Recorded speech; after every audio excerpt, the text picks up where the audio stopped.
안녕하세요. 반갑습니다. 전국에 계신 우리 농인선교부 형제자매님들, 또 말씀으로 하나가 될 수 있도록 귀한 시간 베풀어 주신 하나님께 감사를 드립니다. 코로나로 인해 힘들고 어려운 시간들이 지속되고 있습니다. 정말 코로나가 빨리 종식되어서 일상의 삶으로 돌아가길 바랍니다. 일상의 삶이 정말 하나님의 주신 은혜였었고 행복이었다라는 것을 이 마지막 때 다시 한번 느끼고 있는 것 같습니다. 저희들 더 교회를 위해서, 또 개인의 건강을 위해서 늘 이 코로나 조심해야 될 것 같습니다. 그래서 우리 옆에 있는 우리 형제자매님들에게 우리 서로 인사하는 시간을 갖도록 하겠습니다. 인사말은요, 더 건강합시다 라고 인사 나누겠습니다. 인사하겠습니다. 더 건강하십시오. 더 건강하십시오. 그래요. 우리 더 건강했으면 좋겠습니다. 주님 오실 날까지 더 건강한 몸으로 하나님 만났으면 좋겠습니다. 우리 그 마음으로 하나님 앞에 기도하고 시작하도록 하겠습니다.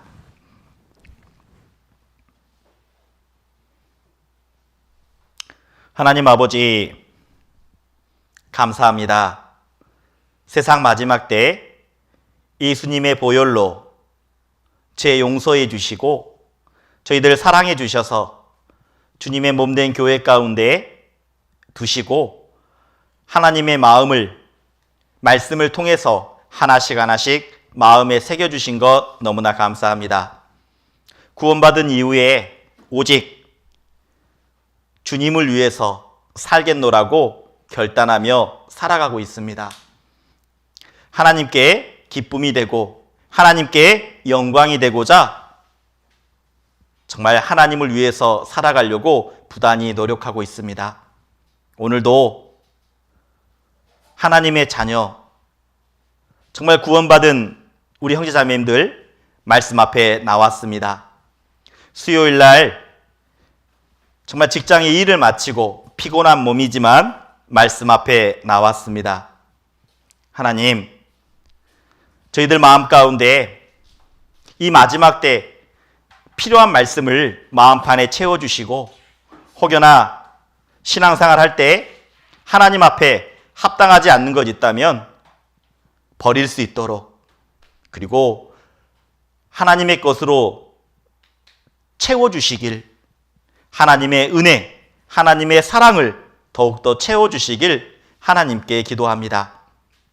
하나님, 저희들 정말 마지막 때 살기에 강하고 담대한 믿음 허락해 주셔서 좌로나 우로나 치우치지 아니하고 오로지 주님만 바라보며 나아갈 수 있는 담대한 신앙 생활할 수 있도록 하나님, 저희들의 마음과 생각을 붙잡아 주시길 하나님께 기도합니다. 우리 전국에 있는 우리 형제자매님들 더욱더 신앙이 굳건해지고 성장되어지고 성숙되어질 수 있도록 하나님이 붙잡아 주시길 원합니다. 그리고 더욱더 전도하는 데 전심전력할 수 있도록 하나님 도와주시길 원합니다. 시작하는 시간입니다. 마지막 끝까지 하나님 의지합니다. 하나님 홀로 영광 받으시길 원합니다. 우리를 죄악 가운데서 구원해 주신 예수님의 이름으로 기도드렸습니다. 아멘. 예. 안녕하세요. 오늘 함께 나눌 말씀의 주제는 하나님을 경외하는 그리스도인이라는 주제를 가지고 함께 말씀을 나누겠습니다. 히브리서 12장 28절입니다. 히브리서 12장 28절 말씀 찾겠습니다. 히브리서 12장 28절입니다. 제가 읽겠습니다. 그러므로 우리가 진동치 못할 나라를 받았은즉 은혜를 받자. 이로 말미암아 경건함과 두려움으로 하나님을 기쁘시게 섬길지니. 예. 우리가 마지막 때를 살아가는 그리스도인입니다. 마지막 때를 살아갈 때 정말 필요한 것이 무엇일까라는 생각을 많이 해보게 됩니다. 구원받은 그리스도인으로서. 정말 마지막 때 코로나로 인해 어떻습니까? 근 2년, 진짜 3년째가 돼가고 있는데 정말 마지막 때 요란합니다. 정치도 대통령 선거가 끝나서 요란하죠? 우리는 그럴수록 마지막 때라는 것을 알기에 하나님을 경외하는 삶이 필요하겠다라는 생각이 들더라고요. 내 마음속에 여러 가지 것이 많습니다. 그런데 구원받은 그리스도인은 내 마음속에 하나님을 높이 정말 경건함과 두려움으로 하나님을 기쁘시게 섬겨야 된다라고 말씀하고 있죠. 우리는 히브리서 12장 28절의 말씀처럼 구원받은 그리스도인은요, 천국의 소망을 가지고 있습니다. 여기 보시면 우리가 진동치 못할 나라를 받았은즉 이라고 말합니다. 흔들림이 없는 나라, 안전한 나라, 편안한 나라, 그 나라가 천국이죠. 우리는 천국의 소망을 받은 사람입니다. 왜? 예수님의 피로 죄 용서를 받았고 하나님의 자녀가 되었기 때문이죠. 그러면서 은혜를 받자라고 말합니다. 우리 그리스도인은요, 우리의 믿음의 시작은 은혜를 통해서 예수님의 보혈, 그 은혜를 통해서 구원을 받았습니다. 그런데 신앙생활은 지속적인 은혜가 필요하다라는 겁니다. 믿음 생활은요, 하나님이 주시는, 공급해 주시는 은혜가 아니면 절대 신앙생활이 어렵다라는 거죠. 이 은혜를 통해서 은혜로 말미암아 라고 말하면서 경건함과 두려움이라고 말하죠. 경건함과 두려움. 이것을 우리가 건청인의 말로 두 자로 줄이면 경외라고 말할 수 있습니다. 경외. 경외라는 마음을 가지고 하나님을 기쁘게 섬기는 것. 다시 말하면 하나님이 기쁘시게 받는 것이 경외라는 거죠. 경외라는 뜻이 뭘까요? 그러면 경외. 이 사전적인 의미는요, 이 경자가 공경할 경자입니다. 공경하다라는 겁니다. 외자가 두려워할 외자. 다시 말하면 공경하고 두려워하는 것, 그게 사전적인 의미라는 겁니다. 그런데 성경의 의미는요, 두려워하다, 존경하다. 다시 말하면 두렵고 떨림으로 주님을 사랑하는 것, 그게 성경적인 의미라는 겁니다. 그런데 저는 이 의미보다 수어로 표현하는 것이 너무나 더 확실하더라고요. 경외라는 수어 단어를 아십니까? 네, 이게 경외잖아요. 네, 경외. 한 손으로 가슴을 탁 찌르는 거죠. 가슴 속에, 마음 속에 무엇이 있나 살펴보는 겁니다. 근데 그 중에 무엇을 가장 높이기를 원하십니까? 이게 경외의 단어입니다. 수호에. 저도 이 수호 배울 때 이렇게 배웠어요. 이렇게 가슴을 찢고 올리는 게 아니라 이게 떨림으로 올려야 된대요. 이렇게. 우리 형제님이 그렇게 가르쳐줬어요. 근데 너무 확실한 거예요. 맞다. 내 마음 가운데 여러 가지 많은 게 있잖아요. 그런데 하나님을 늘 떨림으로 높이 올릴 수 있다면, 내 삶 가운데 하나님을 늘 높게, 하나님을 내 마음 가운데 여러 가지 중에 하나님만 높일 수 있다면 하나님이 분명 기뻐하실 거라고 생각이 듭니다. 한번 우리 경외라는 수호 한번 다시 한번 해볼까요? 경외? 예. 탁 찍고 탁 올리는 거. 예. 우리는 이 수호를 통해서 많은 것을 교훈이 되는 것 같아요. 너무나 바삐 살아가기 때문에 내 마음속을 들여다보는 시간들이 많이 없다라는 생각이 들어요. 기도는 한다고 하지만, 말씀을 읽다고 하지만, 읽는다고 하지만, 정말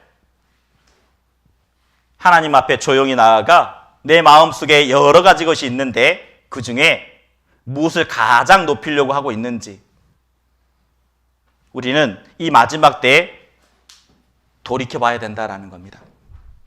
그래서 경외라는 것은요, 가장 중요합니다. 하나님을 가장 높이는 것. 그래서요, 여호와를 경외하는 것이 근본이래요. 여호와를 경외하는 것이 지식의 근본이라고 말합니다. 그뿐 아닙니다. 여호와를 경외하는 것이 지혜의 근본이라고 말하죠. 세상에 살아가는 지혜가 많죠. 자기 경험으로 살아갈 때가 있습니다. 세상의 지식으로, 자기의 경험과 자기의 지혜로 살아갈 때가 많다라는 겁니다. 그런데 성경에서는 분명하게 말씀하고 있어요. 여호와를 가장 내 마음속에 높이는 것, 여호와를 경외하는 것, 그것이 지식의 근본이며 지혜의 근본이라고 말하고 있습니다. 하나님을 내 마음 가운데 높이 살아가다 보면 그게 지혜롭게 사는 거죠. 우리가 세상 가운데 왜 지혜롭게 살지 못할까요? 하나님을 높이지 않는 거죠. 내 마음속에. 내 자신이 높아 있기 때문에, 내 자신의 세상의 것이 가득하기 때문에 지혜롭게 살지 못하는 겁니다. 성경에서는 분명히 말씀하고 있습니다. 여호와를 경외하는 것이 지식의 근본이고 여호와를 경외하는 것이 지혜의 근본이라고 말합니다. 우리가 성경을 읽는 것도 마찬가지입니다. 왜 성경을 읽을까요? 왜 성경을 읽을까요? 한번 생각해 보죠. 우리 자신에게 물어보죠. 여러분, 왜 성경을 읽습니까?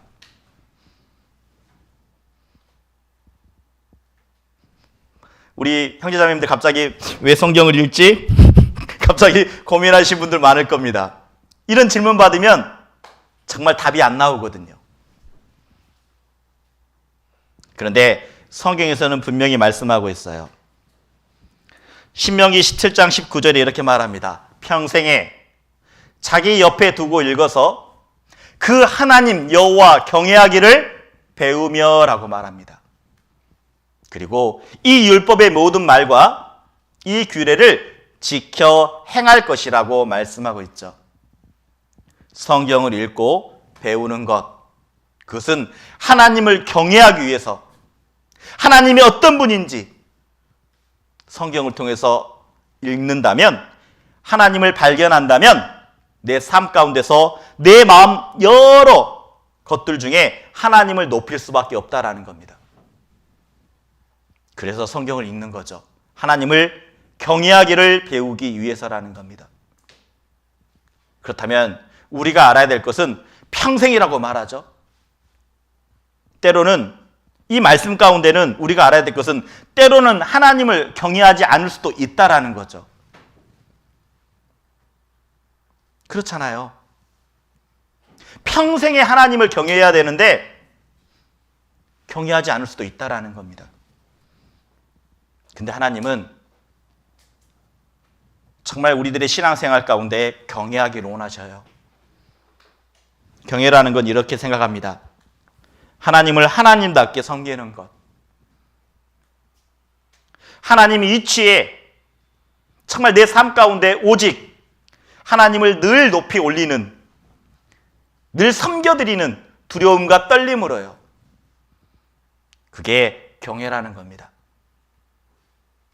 우리가요, 구원받는 사람들은 다 하나님을 경외했던 사람들입니다. 구원받지 못하면요, 절대 하나님을 경외하지 못해요. 구원받은 사람은 다 하나님을 경외했던 경험이 다 있어요. 성경에서 이렇게 말합니다. 하나님을 경외한 사람이 구원을 받습니다. 제가 말씀 읽어볼게요. 시편 85편 9절입니다.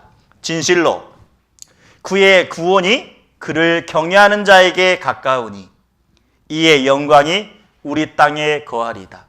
진실로라고 말합니다. 참으로 구원이 그를 경외하는 자. 자, 경외가 뭐죠? 두려운 마음이라는 겁니다. 저도 개인적으로 교회에 많이 다녔습니다. 그런데 저는 구원받은 줄 알았습니다. 근데요, 교회에 와서 말씀을 듣는 순간 그때 깨달았습니다. 나는 한 번도 심판받을 죄인이라고 생각해 보지 않았습니다. 내가 교회에 가기 때문에, 내가 하나님을 부르기 때문에, 내가 헌금도 내고 열심히 살기 때문에 지옥 갈 거라는 것은 생각도 못했습니다. 늘 사랑의 하나님만 생각했었죠. 근데 말씀을 배워보니까 공의의 하나님이 계시다라는 것 알았습니다. 공정하고 의롭게 심판하시는 그 하나님, 공정하고 의롭게 인간의 역사를 다스려가고 계시는 하나님, 그 하나님을 성경을 통해서 배우게 되었습니다. 그리고 알았습니다. 나도 심판받을 죄인이라는 것. 늘 하나님이 사랑의 하나님이라고 생각했는데 그때는 너무나 두렵더라고요. 내가 지옥 갈 죄인이라는 것을 알았을 때 너무나 두려웠습니다. 그때는 하나님이 심판자였거든요. 구원받은 그리스도인은요, 정말 하나님을 두려워하는 마음이 생깁니다. 내가 지옥이 있다면 지옥 맨 밑바닥에 들어가야 될 그런 사람이라는 것을 말씀을 통해서 확실히 알게 되죠. 내가 심판받을 죄인이구나, 지옥 갈 죄인이구나. 하나님이 두려워졌습니다. 그리고 어떻습니까? 하나님께 부르짖었죠. 자, 시편 145편 19절에 이렇게 말합니다. 저는 자기를 경외하는 자의 소원을 이루시며 또 저희의 부르짖음을 들으사 구원하시리로다. 맞아요. 하나님을 하나님답게 정말 두렵고 떨림으로 부르는 자에게 구원해 주신대요. 저도 그랬던 것 같아요. 하나님, 저 죄인입니다. 저 죄 좀 용서해 주세요.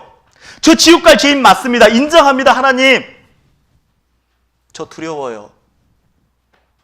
저 죄 좀 용서해 주세요. 우리 구원받은 그리스도인은요, 하나님 앞에 납작 엎드려진 다 경험이 있습니다. 우리가 경외하는 게 필요해요. 우리의 믿음의 시작은요, 경외로부터 시작되었어요. 하나님을 하나님답게 바라보는 마음, 하나님을 하나님답게 인정하는 마음, 우리는 그 믿음을 가지고 구원을 받게 된 겁니다. 그래서 우리 마음속에, 마음 가운데 변화가 있었죠. 우리 마음에는요, 보좌가 있습니다. 마음의 보좌. 다시 말하면 마음의 보좌라는 것은 결정권이 있다라는 거죠. 마음의 의자가 있는 겁니다. 이렇게 구원받기 전에도 마음의 의자가 있었죠. 그 마음의 의자에 누가 앉아 있었을까요? 구원받기 전에는. 구원받기 전에 누가 앉아 있었을까요? 마음에. 구원 아직일 때. 맞아요. 나라는 사람이 떡하니 앉아 있었죠. 또 누가 앉아 있었을까요? 세상의 물질, 세상, 권력, 명예, 그게 마음의 보좌에 앉아 있었다라는 겁니다. 그래서 마음의 보좌에 어때요? 나라는 사람이 앉아 있었기 때문에 내 마음대로 행동하는 거죠. 내가 원하는 길로 가는 겁니다. 내가 하고 싶은 거 하는 겁니다. 왜? 내 마음의 보좌에 왕이 나였기 때문에. 그 마음의 보좌에 물질도 앉아 있었습니다. 그래서 돈 되는 일이라면 늘 쫓아갔었죠. 마음속에 왕이 돈이었기 때문에 돈만 쫓아가는 겁니다. 여기가 조금 더 월급 더 준다면, 우리 형제자매님들 그러잖아요. 월급 조금 더 준다면 어떻습니까? 에이, 여기 직장 때려쳐! 다른 직장 가자! 우리 형제님들 직장 많이 옮기잖아요. 조금만 더 준다면. 마음의 보좌예요. 물질이 앉아 있었다라는 겁니다. 그런데 이 새카맸던 마음이 어때요? 예수님의 피로 죄의 용서, 영원한 죄의 용서를 받게 되죠. 예수님의 피로 도말이 된 겁니다. 도말이 된 이후에도 우리의 마음의 보좌가 있었습니다. 마음의 보좌. 마음의 보좌에 나라는 사람이 분명 앉아 있었습니다. 물질도 앉아 있었죠. 그런데 구원받은 그리스도인은 어떻습니까? 그 마음의 보좌에 돈도 내려오고 내 자신도 내려오고 그리고 그 마음의 보좌를 내어드리는 거죠. 누구에게요? 성령님에게요. 그래서 이렇게 말씀하시죠. 제 사함을 얻으라. 그리하면 성령을 선물로 받으리니. 구원받은 그리스도인의 마음은요, 마음의 보좌에 내가 앉아있는 게 아닙니다. 그 마음의 보좌에 물질이 앉아있는 게 아닙니다. 그 마음의 보좌에 명예와 권력이 앉아있는 게 아닙니다. 그리스도인의 마음의 보좌에는요, 하나님이 앉아 계시는 겁니다. 그렇기 때문에 마음의 보좌에 하나님이 앉아있기 때문에 하나님이 결정하시고 그리고 하나님이 다스리시는 대로 행하는 것, 말하는 것, 그게 신앙생활이라고 말하는 거죠. 하나님을 경외하면요, 우리 삶이 깨끗해집니다. 하나님을 경외하면요, 죄를 미워합니다. 왜? 마음속에 마음의 보좌에 주님이 앉아있기 때문이죠. 성경에서 이렇게 말합니다. 경외하는 자는 악을 미워한대요. 여호와를 경외하는 것은 악을 미워하는 것이라. 분명히 말씀하시잖아요. 악을 미워하는 것이라. 그 악이 뭐죠? 교만, 거만, 악한 행실, 패역한 입, 미워한대요. 정말 하나님을 경외합니까? 마음의 보좌에 주님이 앉아 있는 겁니다. 그렇기 때문에 죄를 미워하는 겁니다. 죄를 미워해요. 죄를 미워하면 어떻게 될까요? 죄를 미워하면 하나님은 가까이 하시는 겁니다. 그래서요, 옛날에 이런 유명한 말이 있습니다. 성경을 가까이 하면 죄가 멀어지고 성경을 멀리하면 죄가 가까워진다. 너무나 유명한 말입니다.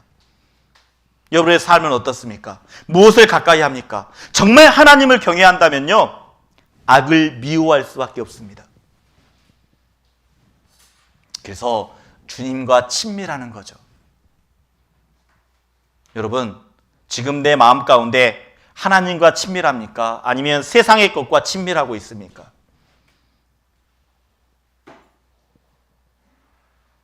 우리는 마지막 때일수록 주님이 오실 날이 가깝습니다. 내일이라도 오실 수 있습니다. 지금 당장이라도 오실 수 있죠. 주님 만나는 날 조금 더 당당하게 만났으면 좋겠습니다. 주님 만나는 날 조금 더 떳떳하게 만났으면 좋겠습니다. 내가 구원받은 자녀라면요. 우리가 정말요 하나님을 경외하는 것, 그랬을 때 하나님의 친밀함이 있습니다. 시편 25편 14절에 이렇게 말씀하고 있습니다. 제가 읽어드릴게요. 여호와의 친밀함이 경외하는 자에게 있음이며 라고 말합니다. 하나님과 동행하는 삶, 하나님을 하나님답게 내 마음속에 여러 가지 것이 있지만 늘 하나님을 높이는 삶, 그 삶이 있다면요 친밀하시는 거죠. 그러면서 우리에게 약속해 주시는 말씀이 있습니다. 뭐라고 말합니까? 그 언약을 저희에게 보이시리로다. 그 친밀한 자에게 하나님의 말씀, 문자 그대로 보여주겠다라는 겁니다. 성경에 많은 말씀들이 있잖아요. 대표적으로 구원받은 그리스도인이 구원받지 않는 영혼을 바라볼 때, 그 집안에 구원받지 않는 가족들을 바라볼 때 이 말씀을 붙잡을 겁니다. 어떤 말씀일까요? 주 예수를 믿으라. 그리하면 너와 내 집이 구원을 얻으리라. 많은 분들이 이 말씀을 붙잡고 신앙생활 하신 분은 많을 겁니다. 정말 경외하면요 하나님과 친밀함이 있기 때문에, 친밀하다면 어떻습니까? 주님의 마음을 품어요. 주님과 딱 밀접해 있으면 주님의 마음을 품습니다. 그래서 우리는 스스로 빛을 낼 수 있는 사람들이 아닙니다.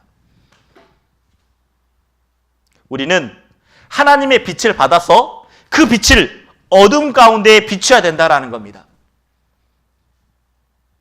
그래서 친밀할수록, 하나님과 밀접할수록 하나님이 주시는 은혜, 하나님이 주시는 사랑, 그 은혜와 사랑을요 어둠 가운데 있는 구원받지 않는 사람들에게 밝히 비출 수 있는 겁니다. 친밀하면요 주님이 주시는 마음을 배워요. 무엇입니까? 너는 내 마음을 배우라. 나는 온유하고 겸손하니. 온유한 마음, 겸손한 마음을 배울 뿐만 아니라 하나님의 말씀이 우리 삶 가운데서 이루어지는 것을 내 눈으로 확인하게 될 겁니다. 우리 형제자매님들 더 친밀했으면 좋겠어요. 어떤 분들은 그래요. 왜 하나님의 말씀이 내 삶 가운데서 이루어지지 않습니까? 왜 하나님의 말씀이 내 삶 가운데서 이루어지지 않습니까? 라고 어쩌면 하나님 앞에 하소연하시는 분도 있을 겁니다. 왜 그런지 아세요? 경외하지 않기 때문입니다. 내 삶 가운데 여러 가지가 있는데 하나님을 높이지 않는 거죠. 다시 말하면 하나님은 나중이라는 겁니다. 내일이 먼저라는 거죠. 하나님을 경외한다면요 하나님이 먼저가 돼야 됩니다. 나는 나중이 되어야 되죠. 그게 경외하는 겁니다. 그래서 구원받은 사람의 마음의 주인은요 하나님이에요. 우리 마음 가운데 마음의 보좌가 있다겠죠? 마음의 보좌, 그 마음의 보좌의 주인은 하나님이라는 겁니다. 그래서 모든 결정권을 내어드리는 거죠. 삶의 결정권을 내어드리는 겁니다. 삶의 주관권을 내어드리는 겁니다. 누구에게요? 하나님에게요. 근데 구원받은 사람이요 자기 마음대로 결정합니다. 다 결정하고 찾아오죠. 전도인에게. 이거 어떻게 해야 될까요? 다 결정해놓고 다 이야기합니다. 진짜 구원받은 그리스도인이라면 하나님 앞에 물어보는 겁니다. 하나님 어떻게 해야 될까요? 우리 형제자매님들 꼭 이 두 가지는요, 본인이 결정하지 마시고 기도 가운데 결정하십시오. 이사하는 것, 그리고 직장 옮기는 것, 그리고 결혼하는 것, 이 세 가지는 꼭 자기가 결정하지 마십시오. 하나님께 기도하고 결정하십시오. 우리가 하나님을 주님이라고 부르잖아요. 저도 마찬가지입니다. 주님. 그 주님이란 뜻은요, 주인이라는 거거든요. 여러분의 삶의 주인이 누굽니까? 우리는 하나님이라고 말은 하죠. 맞습니다. 당연히 하나님이라고 고백하죠. 그런데 실상은 다르다라는 겁니다. 생활 가운데 들여다보면 마음의 주인이요, 나예요. 내가 하고 싶은 것 다 하고, 내가 원하는 것 다 하고, 그 다음에 하나님 것 하지 않습니까? 정말 마음의 주인이 주님이었으면 좋겠습니다. 말로는 고백하죠. 내 삶의 주인은 하나님이다. 그런데 딱 역경이 옵니다. 힘든 상황이 옵니다. 물질의 어려움이 있습니다. 그러면 어때요? 그 마음의 보좌에서 하나님을 내려버리죠. 그리고 그 마음의 보좌에 다시 자기 자신이 올라가는 겁니다. 그 마음의 보좌에 자기가 앉아있죠.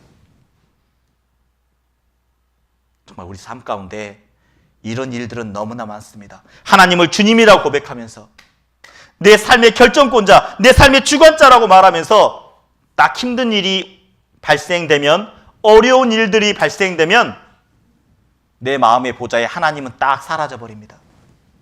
그리고 나라는 사람이 그 자리를 떡하니 앉아있죠. 그 자리에 앉아있습니다. 그러면서 내 입술로는 하나님을 사랑한다라고 말합니다. 내 마음속에는 하나님을 경외한다라고 말합니다. 마음의 주인이 바뀌었는데도. 그래서요, 정말 우리가 말하는 정말 하나님이 내 주인입니다. 나의 주님입니다. 이 고백은요, 엄청난 고백입니다. 초대교회를 가면 이 고백은 엄청난 고백이에요. 이런 고백이 있습니다. 나의 주시며 나의 하나님이시다. 나의 주시며 나의 하나님이시다. 이 고백을 누가 했을까요? 의심 많은 도마가 한 겁니다. 의심 많은 도마. 도마가요, 예수님 부활하셨을 때 없었거든요. 그래서 의심한 겁니다. 정말 예수님이 부활하셨다고? 일주일 후에, 8일 후에 예수님이 그대로 나타나시죠. 그리고 보여줍니다. 내 손을 보여주고 손을 보여주고 옆구리를 보여주고, 그리고 넣어보라라고 말하죠. 그 모습을 보게 됩니다. 도마는. 그러면서 도마가 고백하죠. 한번 이것은 수화로 한번 해보겠습니다. 우리 수화로 한번 따라해 주세요. 자, 나의 주시며 나의 하나님이시다. 이 도마의 고백이 우리 신앙생활할 때 우리들의 고백이 되었으면 좋겠습니다. 내 삶의 고백이 되었으면 좋겠습니다. 하루하루 살아가면서 정말 나의 주님입니다. 나의 하나님입니다. 주님이라는 게 뭐죠? 내 마음에 결정권을 내어드리는 것, 내 삶에 주관권을 내어드리는 것, 그게 필요하다라는 겁니다. 그게 진짜 주인이죠. 그런데 왜 당시 이 도마의 간증은 정말 엄청난 간증이에요. 저는 이렇게 표현하고 싶습니다. 목숨 내걸고 한 간증이라는 것. 목숨 내걸고 한 간증이에요. 진짜 경외하는 마음으로.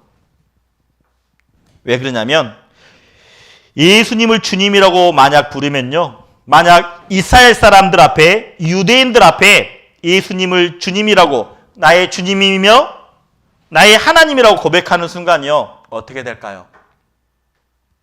이스라엘 사람들한테는요, 신성 모독이 되는 겁니다. 오직 주라는 호칭은 이스라엘 사람들은 여호와 하나님에게만 부를 수 있는 호칭이었다라는 거죠. 그런데 예수님을 주님이라고 고백한 겁니다. 만약 이스라엘 사람들 앞에서, 그 이스라엘 종교 지도자들 앞에서 그분이 나의 주님이십니다, 예수님이 나의 주님이시고 하나님이라고 고백하는 순간이요, 돌에 맞아 죽어요. 돌에 맞아 죽습니다. 그래서 우리가 알고 있는 스데반 집사가 어떻게 죽었죠? 스데반 집사가 어떻게 죽었습니까? 돌에 맞아 죽었습니다. 왜요? 예수님을 주님이라고 인정한 거죠. 그래서요, 믿는 사람들은요, 이스라엘 사람들 앞에서 자신이 그리스도인이라는 것을 나타내지 못했습니다. 예수님을 주님이라고 나타내지 못했죠. 그래서요, 자기들만의 표시를 하죠. 자기들만의 통용되는 그 물고기 표시, 이 물고기 표시를 통해서 내가 그리스도인이라는 것을 나타냈습니다. 그뿐 아닙니다. 로마 사람들 앞에서도 예수님을 주님이라고 인정하지 못합니다. 유대인 앞에서요, 그 로마 사람들 앞에서 주님이라고 부르는 순간 어떻게 될까요? 로마 사람들 앞에서, 이 로마 사람들 앞에서는요, 오직 황제에게만, 로마 황제에게만 부를 수 있는 호칭이 주라는 겁니다. 주인이다. 나의 주인은 로마 황제이다. 그런데 만약 로마 사람들 앞에서 내가 예수님을 나의 주시며 나의 하나님이라고 딱 고백하는 순간 어때요? 끌려가는 거죠. 어디로 끌려갈까요? 원형교기장에 끌려가는 겁니다. 사자의 밥이 되고 십자가에 매달리고 십자가의 화형을 청하는 겁니다. 이런 고백을 도마가 한 거죠. 그 의심 많은 도마. 정말 도마가 의심 많았을까요? 저는 이 말을 들으면서 정말 도마가 대단한 믿음을 가졌다, 목숨 내걸고 한 고백이지 않습니까? 만약 여러분들이 이 초대교회 가서 동일하게 이스라엘 사람들 앞에서, 로마 사람들 앞에서 그분이 나의 주시며 나의 하나님이라고 고백할 수 있겠습니까? 한번 생각해 보세요. 내가 그렇게 표현할 수 있겠는지. 나의 주시며 나의 하나님이라고요. 근데 지금은 어떻습니까? 너무나 잘 이야기하죠. 하나님이 나의 주님입니다. 하나님이 나의 하나님입니다. 너무나 자연스럽게 고백합니다. 근데 초대교회 때로 돌아가면요, 쉽게 할 수 없는 고백이라는 겁니다. 왜 그렇게 초대교회 때 복음이 활발하게 증거된 거 아십니까? 왜 그렇게 활발하게 복음이 증거되고 구원받는 역사가 늘어난지 아십니까? 이유는 딱 하나입니다. 그들은 목숨 내걸고 신앙생활했기 때문이죠. 경외하는 마음으로. 우리가요, 목숨 내걸고 신앙생활하면요, 바뀌어질 수밖에 없습니다. 정말 경외하는 마음으로 신앙생활하면요, 삶이 바꿔질 수밖에 없습니다. 여러분, 여러분의 삶의 주인이 누굽니까? 정말 하나님 맞습니까? 한번 우리 수화로 한번 다시 해보겠습니다. 한번 따라해 보세요. 나의 주시여, 나의 주시며, 자 여기 보시면 나의 주시며 나의 하나님이시다. 네. 이 고백이 주님 오실 때까지 정말 예수님이 나의 주시며 나의 하나님이라는 것을 늘 마음속에 새겼으면 좋겠습니다. 만약 그런데 경외심이 사라져버리면 어떻게 될까요? 그 하나님을 경외하는 마음을, 자, 하나님을 높였습니다. 그런데 하나님을 높이지 못하는 경우가 올 수 있죠. 경외심이 사라져버리면 먼저 올라오는 마음은 불순종이라는 겁니다. 불순종이요. 경외심이 사라져버리면 불순종이 딱 올라와요. 창세기 3장 6절에 이렇게 말씀해 주시죠. 창세기 3장 6절에요. 아담과 하하가 있었죠. 에덴 동산에 동산 중앙에 생명나무와 선악을 알게 하는 나무가 있었습니다. 하나님이 말씀하셨죠. 선악의 열매를 먹지 말라. 먹는 날에는 정령 죽으리라 라고 했습니다. 그런데요, 그 여자가 선악의 나무의 열매를 보았습니다. 그 나무의 열매를 봤는데, 자, 먼저는 어때요? 먹음직했대요. 보암직했대요. 지혜롭게 할 만큼 탐스럽던 나무였대요. 그리고 어때요? 그 여자가 따먹고 라고 말합니다. 그리고 남편에게도 주고 남편도 먹었다라는 겁니다. 경외심이 사라져버리면요, 불순종이 딱 나와요. 자, 분명히 말씀하셨잖아요. 먹는 날에는 정령 죽으리라. 근데 이 말씀이 왜 마음 가운데요? 마음 가운데 잊혀졌을까요? 자, 먼저는 먹음직스럽다 했죠? 보암직했다라고 말합니다. 지혜롭게 할 만큼 탐스럽던 나무였다라는 거죠. 이것을 좀 어려울 수는 있겠지만 육신의 정욕, 안목의 정욕, 이생의 자랑이라고도 하죠. 하나님의 마음속에요, 지혜롭게 할 만큼 탐스럽기란 그 야무의 열매를 본 겁니다. 하하가. 왜 그랬을까요? 하하는 마음속에요, 하나님과 동등됨을 취하려고 했습니다. 하나님의 지혜를 얻기를 원했던 거죠. 근데 하하가 지혜가 필요했을까요?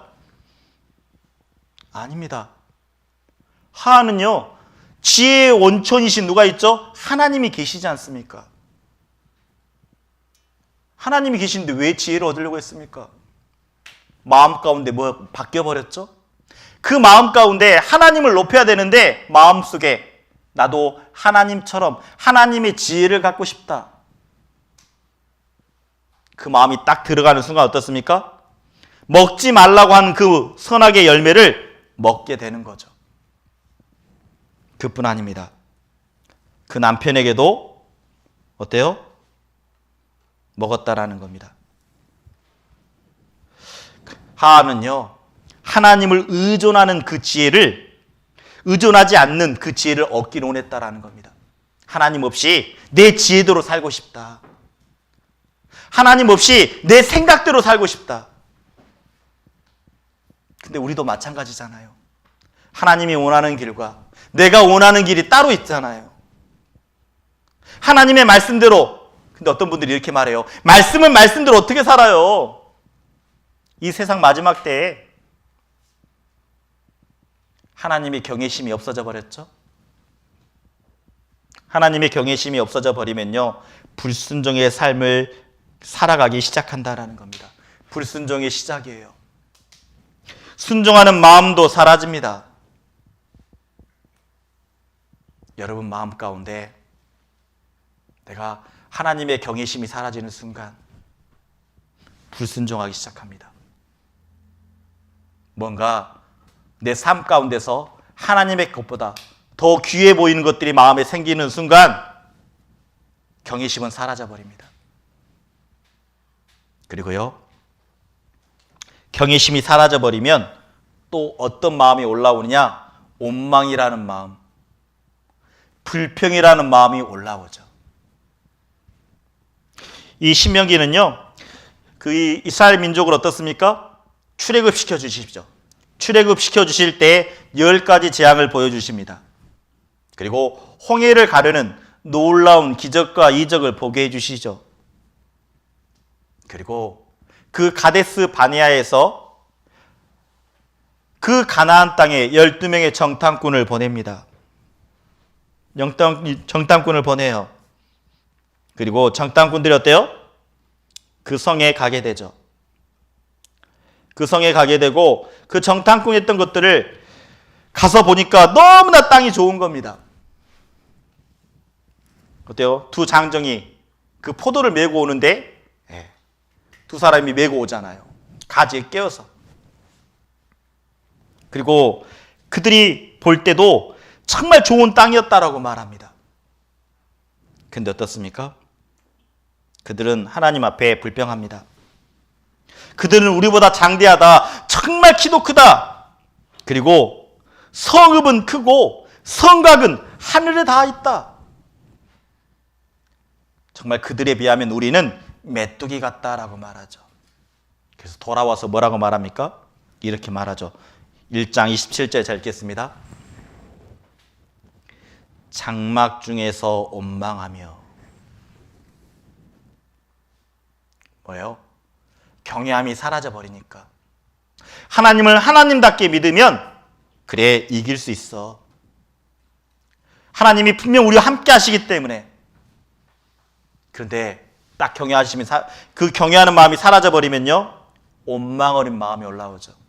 불평이란 마음이 올라옵니다. 아니, 저들과 싸우라고? 저렇게 키가 큰데? 저들은 성에 있는데? 어떻게 싸움이 되나? 하나님의 경외하심이 사라져버리면요, 불평이 시작된다라는 겁니다. 불평이요. 다시 말하면 하나님의 능력, 하나님에 대한 성품에 대해서 의문을 가질 때요, 마음속에 불평이라는 것들, 마음속에 원망이라는 것들이 나오죠. 하나님의 능력을 의심하는 순간이요. 우리는 하나님의 능력을 의심하는 순간들이 매번 많습니다. 어떤 문제 때문이죠? 경제적인 문제 때문에. 앞으로의 인생 문제, 진로의 문제, 직장 문제, 그리고 인간과의 관계, 그리고 건강 문제도 있겠죠? 교회 안에서의 문제, 그리고 이성에 대한 문제, 부모님에 대한, 부모로 인한 문제, 여러 문제가 있을 겁니다. 그 문제 앞에서 어떻습니까? 하나님에 대한, 정말 하나님에 대한 존경심이 사라지는 순간, 하나님의 능력, 하나님의 성품에 대해서 의심을 가지는 순간, 정말 하나님 역사하시는 걸까?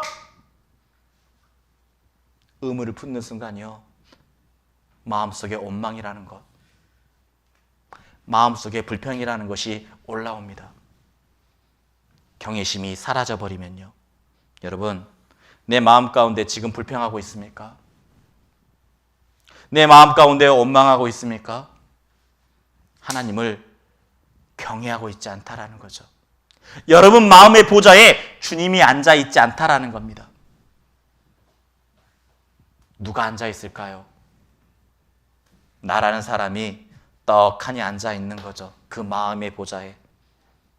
하나님을 끄집어 내려버리고. 나라는 사람이 앉아있기 때문에 두려워하는 겁니다. 나라는 사람의 마음의 보좌에 앉아있기 때문에 불평하는 거죠. 원망하는 겁니다. 그래서요, 우리는 경외하는 믿음의 사람의 모습을 보았으면 좋겠어요. 성경에는요, 정말 하나님을 경외했던 믿음의 사람이 있거든요. 경외라는 단어가 제일 처음 나오는 성경이 있습니다. 그것은 창세기 22장에 경외라는 단어가 처음 나옵니다. 창세기 22장 제가 읽어보도록 하죠. 자, 믿음의 사람 아브라함입니다. 하나님은 아브라함을 통해서 경외하는 모습을 보았다라고 말합니다. 왜 그럴까요? 100세 때 얻은 그 아들, 하나님이 말씀하셨습니다. 아브라함의 믿음을 테스트한 거죠. 왜? 진짜 경외하는지. 그 마음 가운데 혹시 마음속에 아들만 있는지, 아니면 그 마음속에 하나님을 늘 높이려고 하는, 하나님의 말씀대로 순종하려고 하는 그 마음이 있는지 믿음을 테스트하신 겁니다.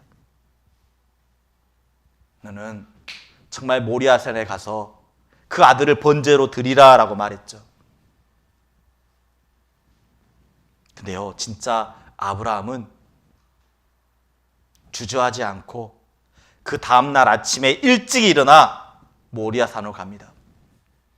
그리고요, 거침없이, 흔들림 없이, 망설임 없이 그대로 그 아들 이삭을요 번제에 바치려고 하죠. 그러면서 이렇게 말합니다. 번제에 딱 바치려고 하고 칼을 들은 순간 죽이려고 한 거죠. 너무나 다급한 거예요. 그래서 말하는 겁니다. 아브라함아, 아브라함아. 너무 다급해서 부르는 거예요. 아브라함아, 아브라함아. 진실된 마음을 보았거든요. 진짜 경외하는 마음을 보았거든요. 아브라함아, 아브라함아 하는지라. 아브라함이 가로되 내가 여기 있나이다 하매. 자, 사자가 가라사대 그 아이에게 손을 대지 마라. 아무 일도 그에게 하지 마라. 내가 내 아들 독자라도 내게 아끼지 아니하였으니 내가 이제야 내 하나님을 경외하는 줄 아노라. 뭡니까? 항상 하나님은요 진짜 하나님을 정말 믿음의 모습으로 하나님을 경외하는지 항상 테스트하십니다. 아브라함만 그럴까요? 아닙니다. 세상 마지막 때를 살고 있는 우리에게도 마찬가지입니다. 진짜 경외하는지. 경외한다면요 하나님은 우리에게 이렇게 말씀하십니다. 여호와 이레라고요. 여호와 이레. 다시 말하면 하나님이 준비하신다라는 겁니다. 창세기 22장 14절에 이렇게 말하죠. 아브라함이 그 땅을 이름을 여호와 이레라 하였으므로 오늘까지 사람들이 이르기를 여호와의 산에서 준비되리라 하더라. 여호와 이레. 하나님을 경외하는 사람은요 하나님이 앞서서 준비하신다라는 겁니다. 우리 인생길 가운데도 마찬가지예요. 우리 인생길 가운데 앞이 보이지 않습니다. 너무나 먹먹합니다. 그런데 하나님이 정말 내 삶 가운데서 하나님을 높인다면 하나님이 앞에서 일하시고 준비하시는 하나님의 놀라운 능력의 손길을 맛보게 될 겁니다. 왜 하나님의 능력을 맛보지 못하죠? 내 마음의 보좌에 하나님의 말씀을 하나님을 끄집어 내려버리고 나라는 사람이 그 자리에 앉아서 내가 하고 싶은 것, 내가 원하는 것 결정하고 행동하기 때문에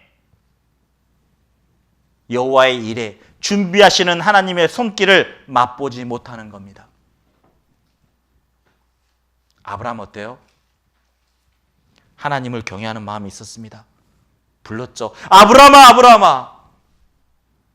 뭘 준비해 주셨을까요? 순양을 딱 준비해 주신 겁니다. 순양을. 그 아들을 대신 제물로서 드릴 수 있는 그 순양을요. 우리 삶 가운데도 하나님의 경외하심을 통해서요. 내 인생 앞길에 먼저 일하시는 그 여호와 이레의 하나님을 다 맛보시는 놀라운 능력을 맛보는 저희들이 되었으면 좋겠습니다. 그리고요. 정말 또 경외한 분이 있습니다. 경외하는 믿음의 사람 예수님이었다라는 겁니다. 예수님이 어때요? 공생애를 사셨죠. 3년 반 동안. 그리고 골고다 언덕에 올라가기 전날, 그 잡히기 전날 어떻습니까? 그는 정말 땀방울이 핏방울이 되도록 기도했다라고 말합니다. 이렇게 기도하잖아요. 제가 읽겠습니다. 그는 육체에 계실 때 육신을 입었기 때문에 얼마나 아플지 고통을 알고 있었습니다. 얼마나 힘들지 알고 있었습니다. 그 고통과 고초가 얼마나 힘들 것이라는 것. 또 모멸감도 받아야 되겠죠. 모멸감이요. 침을 뱉고 뺨을 때리는 그 모멸감. 그분이 하나님이시잖아요. 하늘의 영광 버리고 오셨잖아요. 그분이요. 자기 죽음에서 능히 구원하실 이에게 심한 통곡과 눈물로 간구와 소원을 올렸고, 그래서 이렇게 누가복음 22장 42절에 이렇게 말씀하시잖아요. 아버지여, 만일 아버지의 뜻이었거든 이 잔을 내게서 옮기시옵소서. 그러나 내 온대로 마옵시고 아버지의 온대로 되기를 원합니다 라고 기도합니다. 우리 매 삶마다 정말 예수님의 그 고백을 늘 잊지 않았으면 좋겠습니다. 한번 수화로 해보죠. 수화로 한번 해보겠습니다. 내 온대로 마옵시고 아버지의 온대로 되기를 원합니다. 맞아요. 예수님이 왜 이 모습 보여주셨을까요?